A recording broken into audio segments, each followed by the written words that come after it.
Hello everyone, my name is Marc Masson from France and I would like to share with you what is in my heart concerning the US presidential election.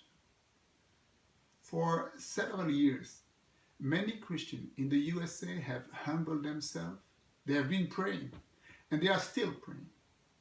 They have been seeking the face of God, asking Him for a mighty move to heal their nation.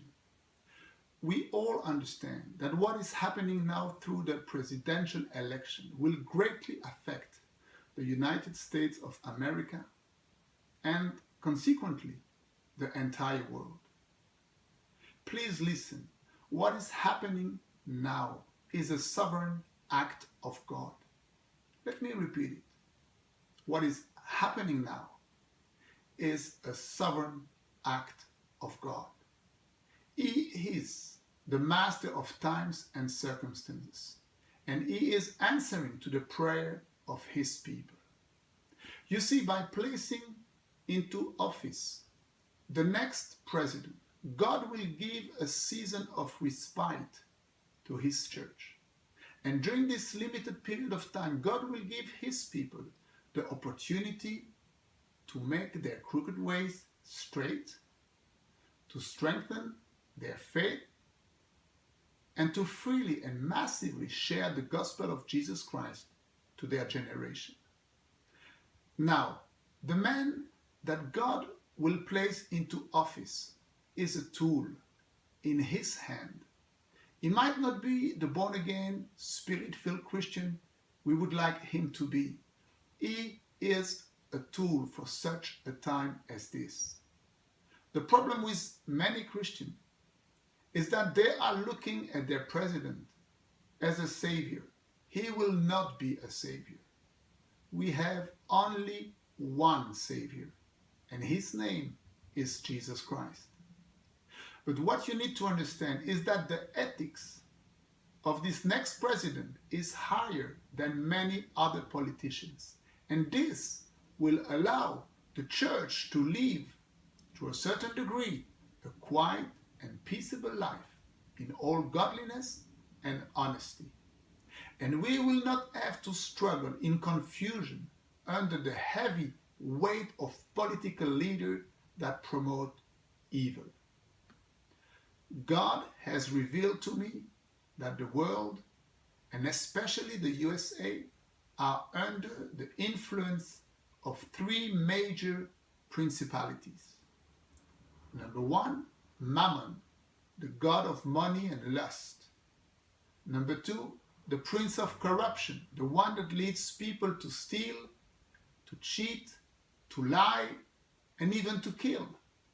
And number three, Freemasonry, thinking they are God and have the power of death and life over the souls of man.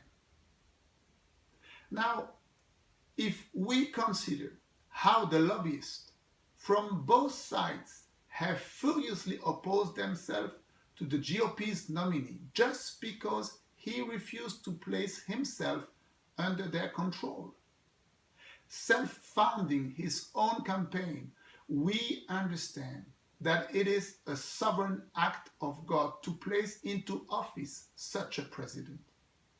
All truth is parallel.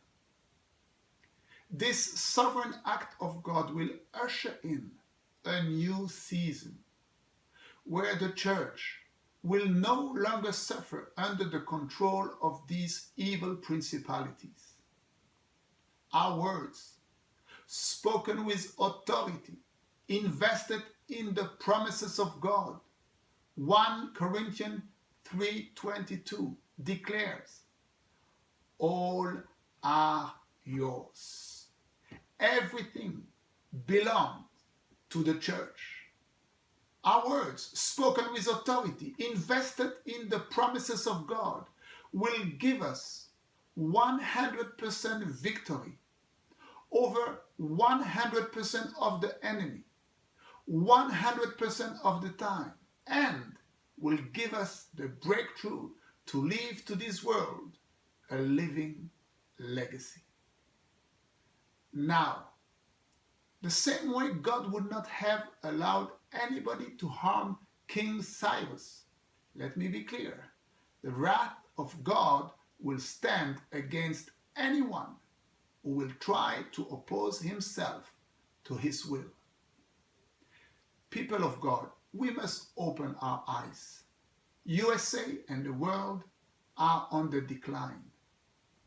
And it will ultimately end up with God's judgment.